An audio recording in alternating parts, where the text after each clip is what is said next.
Everyone, I am Kalpana Singh and welcome to our creative edge channel. आज का हमारा जो टॉपिक है वो है what mistake should not be made while a drawing.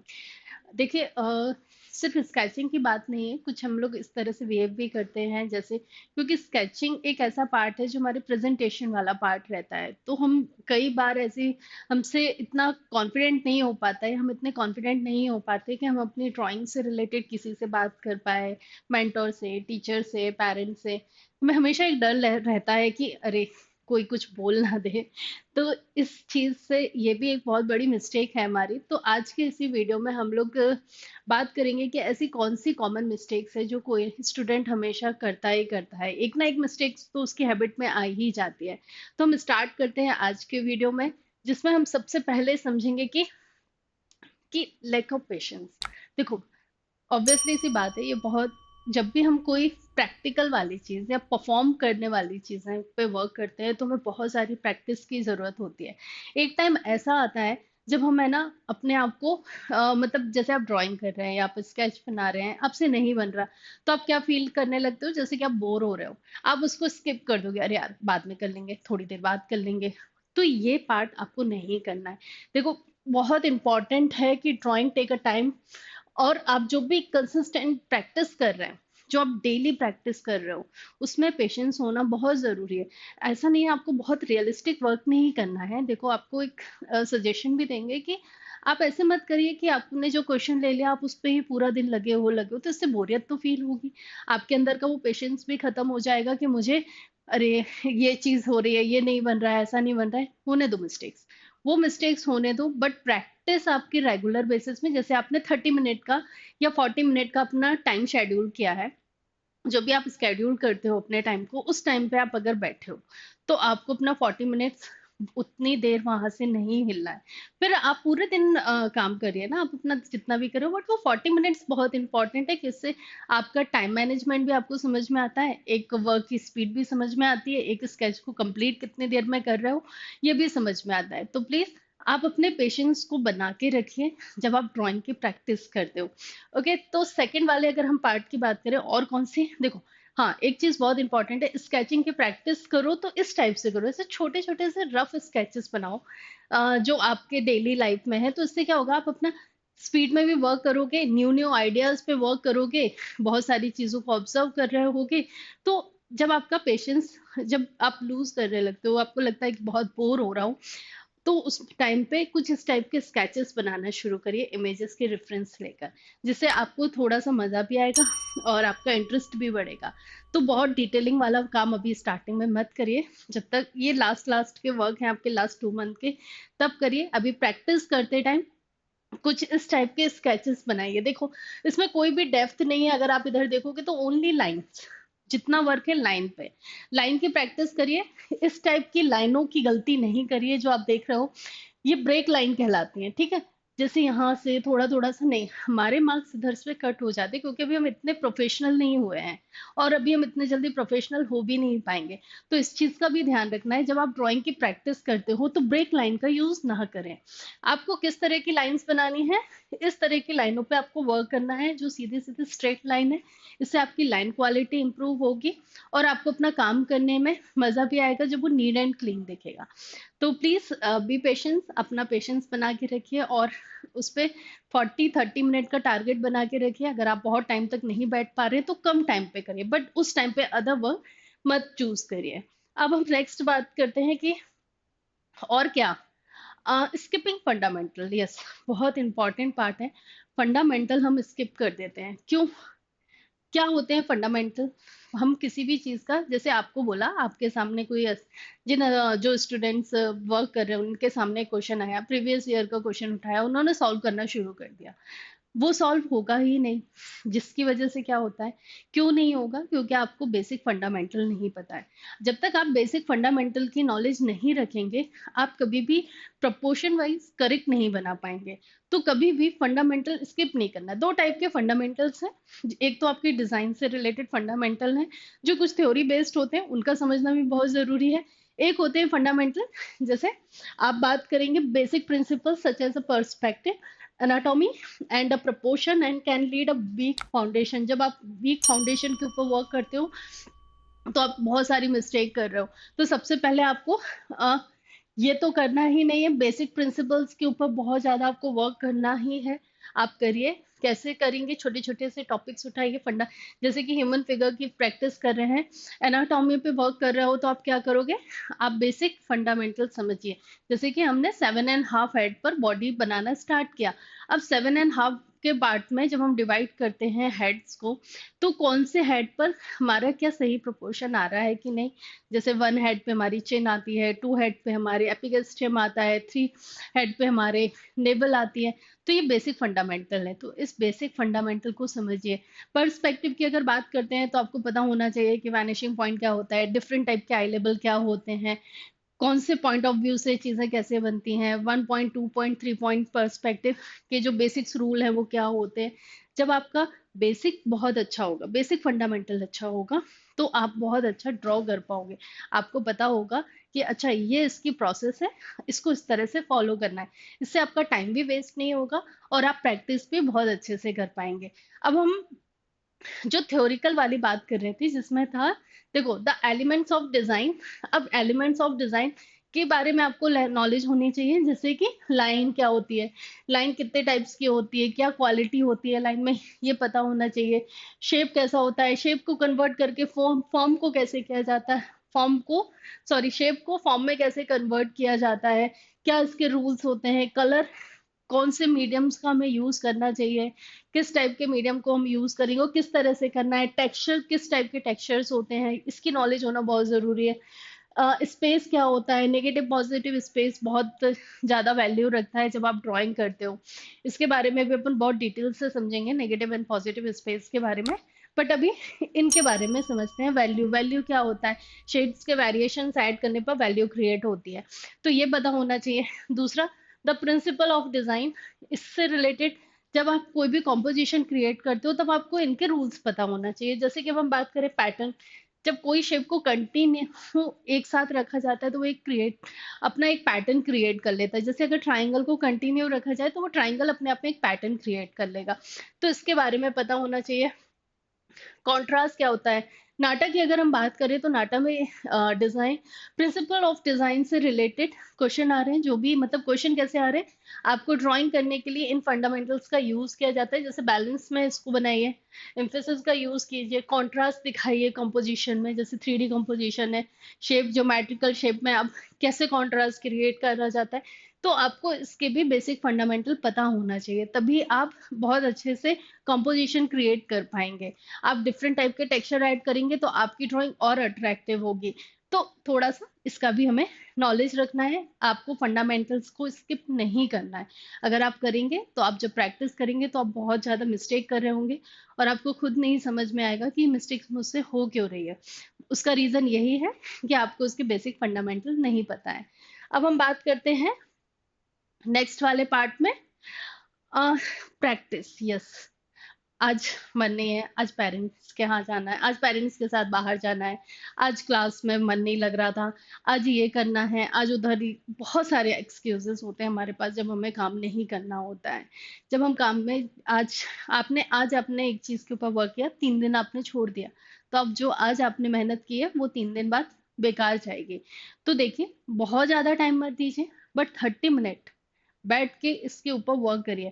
अगर आप नहीं करेंगे, देखो, अगर आप नहीं करेंगे इस टाइप से चीजें, इरेगुलर रहेंगे हमेशा अपने काम को लेकर, तो आप एक डिसिप्लिन मेंटेन नहीं कर पाएंगे। जब डिसिप्लिन मेंटेन नहीं कर पाएंगे तो ऑब्वियसली सी बात है, हम चीजों को बहुत अच्छा ड्रॉ भी नहीं कर पाएंगे। तो ये प्रेजेंटेशन वाला पार्ट है। जैसे देखो, आर्ट एक ऐसी फील्ड है जिसमें सबसे ज्यादा इंपॉर्टेंस आपकी प्रैक्टिस की ही होती है। चाहे वो आप परफॉर्मिंग आर्ट ले लो, चाहे वो डांस ले लो, चाहे म्यूजिक ले लो, चाहे इंस्ट्रूमेंट म्यूजिक ले लो, अगर आप उसको रेगुलर बेसिस पे प्रैक्टिस नहीं करेंगे तो हम बहुत अच्छा उसमें क्वालिटी नहीं ला पाएंगे। अगर आप क्वालिटी लाना चाहते हो अपने वर्क में, तो आपको रेगुलर बेसिस पे अपने वर्क करना ही है। ओके, तो इस चीज का ध्यान रखना है ड्राइंग करते समय कि इन रेगुलर नहीं होना है, हमेशा रेगुलर बेसिस पे, चाहे आप 15 मिनट निकालें या 20 मिनट निकालें या 30 मिनट निकालें, बट डेली वर्क करें। ओके, अब नेक्स्ट हम देखते हैं इग्नोरिंग अ मिस्टेक्स। यस, बहुत बार ऐसा होता है, ये तब होता है जब आप कोई मिस्टेक कर रहे हो और आप समझने की कोशिश नहीं कर रहे हो, एनालाइज नहीं कर रहे हो। Analysing and learning from the mistakes, जब आप बहुत अपने मिस्टेक्स को एनालाइज नहीं करोगे, समझने की कोशिश, आप कैसे एनालाइज करना है, ये भी एक क्वेश्चन है। हमें तो नहीं पता, फंडामेंटली नहीं पता, तो एनालाइज कैसे करेंगे? तो आपका जो आपने इमेजेस का रेफरेंस लिया है या आप खुद से बना रहे हो, तो आप उसको अपने आसपास की चीजों से कंपेयर करो, फीडबैक लो, अपने मम्मा को दिखाओ, पापा को दिखाओ, भाई को दिखाओ, सिस्टर को दिखाओ, अपने फ्रेंड्स को दिखाओ। कहीं ना कोई एक एक मिस्टेक्स तो आपको बता ही देगा। तो हमेशा अपनी मिस्टेक को इग्नोर नहीं करना है, उसको एनालाइज करना है, उसको समझना है। नहीं समझ में आता है तो अदर पर्सन से पूछिए कि मेरी मिस्टेक्स क्या है, सबसे बेस्ट वे है आपका। और ये मिस्टेक्स नहीं करिए, नहीं तो आप वही गलती बार बार रिपीट करते जाएंगे और एग्जाम में भी आप सेम वही मिस्टेक रिपीट करके आएंगे। तो अपने वर्क को एनालाइज करो। अगर आप कोई रेफरेंस के थ्रू बना रहे हो या फिर कोई क्वेश्चन सॉल्व कर रहे हो, तो उसको समझने की कोशिश करो कि मैंने कहाँ कहाँ गलतियां की हुई हैं और मुझे क्या करना चाहिए था और मुझे क्या नहीं करना चाहिए था। इसलिए एनालाइज करना बहुत इंपॉर्टेंट पार्ट है। अब हम आते हैं नेक्स्ट वाले पार्ट में, जिसमें using the wrong tools. Yes, कई बार हम पेंसिल, जैसे बहुत सारे स्टूडेंट को नहीं पता रहता कि हमारा मीडियम क्या है, कौन सा मीडियम कलर का। तो देखिए, जो आपके डिजाइन एग्जाम हो चाहे आर्किटेक्चर एग्जाम हो, उसमें आपको ड्राई मीडियम का यूज करना होता है, लाइक कि पेंसिल कलर, पेस्टल कलर और आपके पेंसिल वाले कलर्स, पेंसिल्स हैं, इनका यूज। अब जब हम गलत वे में प्रैक्टिस करते हैं, जैसे गलत टूल, लाइक कि आपने बहुत लो क्वालिटी की पेंसिल ले ली, ओके, अब वो बहुत अच्छा वर्क नहीं कर रही है, तो उससे क्या होता है, हम इरिटेट होना शुरू होते हैं और हम अपने काम को उधर पे स्किप कर देते हैं कि यार मजा नहीं आ रहा, यार कलर अच्छा नहीं हो रहा है। क्यों नहीं हो रहा? क्योंकि आपने कहीं ना कहीं उसको गलत वे परचेस किया होगा। और उसकी क्वालिटी को समझिए। देखिए, एग्जाम बहुत इंपॉर्टेंट है, थोड़ा अच्छी क्वालिटी की चीजें लीजिए। सेकंड, पेंसिल, किस टाइप की पेंसिल्स आपको यूज करनी चाहिए। देखो, पेंसिल ये है, बहुत सारी मार्केट में है, 8 लाइन की पेंसिल, मतलब बहुत अच्छी लगती है, मतलब जब आप यूज करोगे। और इसके अलावा भी बहुत सारे ब्रांड है जिनकी पेंसिल्स आपको वहां मार्केट में मिलेगी। आपको एक बार उसको चला के देखना है कि क्या ये स्मूथ चल रही है, ऐसा हार्श तो नहीं चल रही जब आप शेडिंग करते हो, या बहुत ज्यादा लाइट तो नहीं है। तो बहुत ज्यादा लाइट आप तब यूज करेंगे जब आप रफ स्केचेस बना रहे हो। और आप दो पेंसिल का यूज करना सीखे, पेंसिल को चला के देखिए, चलाने में उस थोड़ी सी स्मूथ होनी चाहिए। थोड़ा सा आप जब वर्क करो तो पेपर में स्मूथली रन कर पाए, अच्छे से चला पाए, आप उसको अच्छे से स्केच कर पाए। तो ऐसे टूल्स का यूज करिए जो आपके काम में आपको इरिटेट ना करे। तो थोड़ा सा अच्छे क्वालिटी की चीजें लीजिए। पेंसिल में देखिए, अभी तो आपके पास टाइम है, आप डिफरेंट टाइप के अपने टूल्स में एक्सपेरिमेंट करिए। ये इससे कैसा बन रहा है, इससे कैसे बन रहा है, थोड़ा सा एक्सपेरिमेंट करने से भी आपको समझ में आ जाएगा कि आपके लिए सबसे बेस्ट टूल कौन से हैं पेंसिल में, और अदर पेपर में कौन से पेपर पे वर्क करना चाहिए। ये सारी चीजें आपको पता होनी चाहिए। वो तभी पता हो जब आप उसकी प्रैक्टिस कर रहे होगे, या तब आप जब आप उसको यूज कर रहे हो सकता है किसी को और कुछ अच्छा लग रहा हो और आप शायद उसमें कंफर्टेबल ना हो। तो खुद से रियलाइज करिए ऐसा कौन सा टूल है। टूल्स में जैसे पेपर हो गया, पेपर क्वालिटी हो गई, कौन से पेपर पे वर्क करना चाहिए, किस टाइप की शेडिंग कौन से पेपर में अच्छी होती है, किस में स्मर्जिंग ज्यादा हो जाती है, कौन सी टेक्निक पे वर्क करना है, ये सब चीजें जब आप प्रैक्टिस करोगे तभी आपको समझ में आएगा। किसी के कहने से या बताने से हमें वो चीज उस पर हम वर्क नहीं कर सकते जब तक आप खुद से उस चीज को रियलाइज नहीं करें। तो हमेशा ये मिस्टेक्स भी होती है कि हम गलत टूल का यूज करते हैं और हम स्केचिंग बहुत अच्छी नहीं कर पाते, और इससे भी हम इरिटेट होने लगते हैं और हमारा पेशेंस खत्म होना शुरू हो जाता है। जो अपनी फर्स्ट स्लाइड थी, वो कहीं किसी ना किसी चीज से रिलेट करते हैं कि पेशेंस क्यों आपका लूज होता है, क्यों आप कंटिन्यू बैठ के काम नहीं कर पाते। तो करेक्ट वे में करेंगे तो कभी ऐसी दिक्कत नहीं आएगी। तो टूल्स का भी ध्यान रखिए कि आप किस टाइप के टूल्स का यूज कर रहे हैं। ओके, अब हम नेक्स्ट आते हैं, रशिंग द प्रोसेस। बहुत जल्दी होती है, मैं अपने काम को खत्म करने की, होती है कि नहीं होती है। ये मिला है, अरे फटाफट फटाफट बनाओ, फटाफट इसको कंप्लीट करो। अब यहाँ जाना है, अरे खेलने जाना है, अरे 30 मिनट का टारगेट करा है, 25 मिनट में ही कंप्लीट कर दो। नहीं, बहुत गलत बात है, ऐसा नहीं करना है। अपने काम को थोड़ा सा पेशेंस के साथ करिए जब तक आप उसको सीख रहे हो। ठीक है, तो अपने काम को फटाफट करने की कोशिश मत करिए, थोड़ा सा पेशेंस रखिए। पेशेंस रखने से आपकी लाइन क्वालिटी बहुत अच्छी आएगी। जब आप स्पीड में काम करोगे तो आप बहुत सारी मिस्टेक करोगे। तो अपने काम के साथ थोड़ा सा लॉयल हुई और करिए। देखिए, अब जब हम स्पीड में काम करते हैं ना, तुम कुछ इस टाइप के स्केचेस बनाते हैं। देखो, ये उनके लिए ठीक है जिनको एग्जाम नहीं देना, बट हमारे लिए ये सही नहीं है। जब रशिंग वाला जल्दबाजी का काम होता है, हम बहुत सारी ब्रेक लाइंस बना देते हैं। जब हम बहुत सारी ब्रेक लाइंस बनाते हैं ना, तो वहां हमारे मार्क्स कट होने के चांसेस ज्यादा हो जाते हैं। तो आपको एक चीज का ध्यान रखना है, इस टाइप की जब स्केचिंग की प्रैक्टिस करो तो ब्रेक लाइंस यूज नहीं करना, इतना ज्यादा डिटेलिंग नहीं देना। ये तब होगा जब आप स्पीड में काम करने की कोशिश करेंगे। थोड़ा सा लाइन क्वालिटी की, जब तक आपका अच्छे से लाइन क्वालिटी इंप्रूव नहीं हो जाती, तब तक इस टाइप के वर्क मत करिए। ओके, थोड़ा सा पेशेंस रखिए, लाइन के ऊपर वर्क करिए, है ना। आप प्रपोर्शन के ऊपर वर्क करिए और जल्दबाजी मत करिए अभी।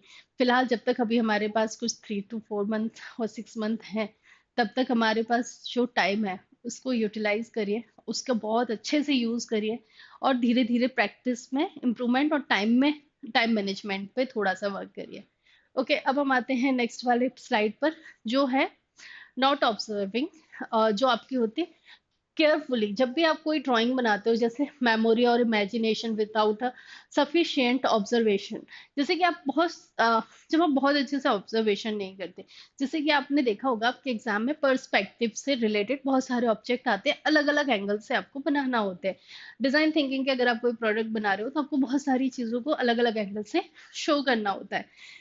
तब क्या होता है, हम चीजों को ऑब्जर्व नहीं करते, हम बनाना शुरू कर देते हैं। आपके पास कोई बहुत सारे ऑब्जेक्ट्स हैं, आपको उसको हर एंगल से देख के समझने की कोशिश करिए ना। आपके सामने आपका रूम है, आप अपने घर में, क्लास में, मार्केट में, आप जहां जाते हो, चीजों को ऑब्जर्व करिए। देखो क्या होता है, जब हम क्या गलतियां होती हैं ऑब्जर्व करने में। अब आप देख रहे हो दो डिफरेंट टाइप की इमेजेस है, एक ये है और एक ये है, दोनों मार्केट व्यू है। अगर आपके पास अगर आपने चीजों को अच्छे से ऑब्जर्व किया होगा, तो आप इन दोनों इमेजेस को बहुत अच्छे से यूटिलाइज करके एक बहुत अच्छा आप अपना सीन को क्रिएट कर सकते हो। अब दूसरी चीज, अगर आप आई लेवल नहीं समझ पा रहे, जैसे इसका हमने पूछा कि इसका आई लेवल कहाँ है, इसका आई लेवल कहाँ है, ये आप बताएंगे कमेंट करके कि इनका आई लेवल कहाँ होगा। अगर आपने इस चीज को ऑब्जर्व अच्छे से नहीं किया, आपने आई लेवल ऊपर ले लिया, नीचे ले लिया, तो ये सारे सीन कैसे बन जाएंगे आपके। कभी ऐसा लगेगा जैसे आप टॉप से देख रहे हो, कभी ऐसा लगेगा एक छोटा सा बच्चा देख रहा हो। तो ये मिस्टेक्स होती है, कब होती है, जब हम चीजों को अच्छे से ऑब्जर्व नहीं करते।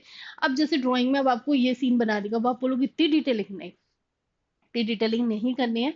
बहुत छोटे छोटे से स्क्रिबलिंग का यूज करके हम इस टाइप के सीन को क्रिएट कर सकते हैं। तो इस टाइप की इमेजेस का रेफरेंस लीजिए, थोड़ा सा ऑब्जर्व करिए चीजों को कि क्या कैसे बनेगा, किस तरह से वर्क होगा, ह्यूमन फिगर कैसे खड़े हुए हैं। तो ये देखो वैरायटी है। आप जितने आइडिया पे वर्क करोगे, जितने आइडियाज पे ऑब्जर्व करोगे, आपकी ड्राइंग उतनी ही अच्छी, स्किलफुल और न्यू आइडिया के साथ क्रिएट होगी। तो जब भी आप कोई भी वर्क करो, तो पहले इस चीजों को अच्छे से ऑब्जर्व करो, देन फिर बनाना स्टार्ट करो। यही क्वेश्चन जब आप रिटर्न वाले क्वेश्चन देखते हो, पहले उसको समझने की कोशिश करिए, देन फिर उसको अटेम्प्ट करने की कोशिश करिए। ओके, तो ऑब्जर्वेशन जो हम हमेशा गलती करते हैं, ऑब्जर्व करने की चीजों को। यस, एक्सपेरिमेंट, जो हमारे अंदर एक फेयर होता है ना, डर होता है, न्यू चीजों पे हम एक्सपेरिमेंट नहीं करना चाहते। जैसे अगर हमने आपको ये दो इमेजेस जो पहले दिखाई थी बनाने को बोलते हैं, तो आपको कहीं ना कहीं एक फेयर बैठ जाए, अरे यार कैसे बनेगा, ये कैसे होगा। जैसे आपको कोई प्रोडक्ट डिजाइन करना है, आप वही चीज बनाओगे जो आपने देखी है, आप एक्सपेरिमेंट नहीं करना चाहोगे। जैसे दो क्रिएचर्स को, एक क्रिएचर से रिलेटेड क्वेश्चन आया था जिसमें दो आप वैरायटी बनाओ, जैसे लाइक कि आपने कोई प्लांट ले लिया और एक ह्यूमन ले लिया, उन दोनों को मिक्स करके एक क्रिएचर डिजाइन करिए।